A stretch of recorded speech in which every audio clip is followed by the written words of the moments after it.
Thanks, Chairman, and thank you to the panel, particularly Ms. Boss. I'd like to get some advice from all of you. We've done the CARA bill, which I think was a very comprehensive and thorough piece of authorizing legislation. And we have the first $500 million of the billion that we've been promised that has been pushed out in addition to the regular funding. I assume it goes without saying that meeting our commitment to get you the second $500 million this December in the funding bill would be very important to the success of your efforts. Correct across the board? Yes. Yes. You're counting on it? Yes. Yes. One of the things that the CARA bill required was better coordination among PDMPs. In different states, they didn't talk to each other. They distributed information to different groups. The whole thing was a mess, and we've tried to encourage that it be consolidated and coordinated. Ms. Megerman, what's your advice to us in terms of getting a response from your peer group around the 50 states as to what we should be doing and what we should be seeing? Obviously, some are laggards, and they may not want to participate in encouraging certain things. But if it were possible for you and your colleagues, or a majority of them, to come up with some recommendations to keep this moving forward, I think that would be helpful. We're not seeing as much action as I would like on this out of the administration. Do you think that's something that you'd be capable of doing, the group of government officials who oversee PDMPs? Or is that asking too much? I think PDMP administrators would greatly benefit from working together to learn from each other and to implement best practices based on others' experiences. Okay, well, I will take advantage of that and try to figure out if I can get access to your network and start asking questions about where we should be right now, because wherever we should be right now, I know we're not there, and that this is going to be worth some effort.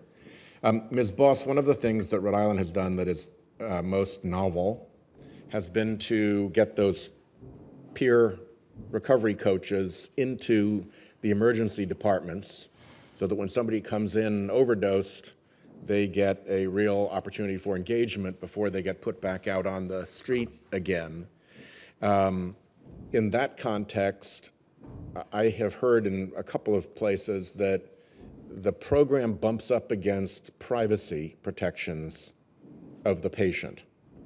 And I wonder if there are any lessons that we should take away from that experience in terms of considering whether there should be various types of exemptions from HIPAA, where there are good workarounds to HIPAA. As you know better than anyone, we had a terrible, terrible tragedy with an adult son of parents who was heavily addicted and had been in and out of the emergency department over and over again. And by the time he finally died of an overdose, his parents had never been notified of this recurring problem. And I think in every state there's a story to that effect.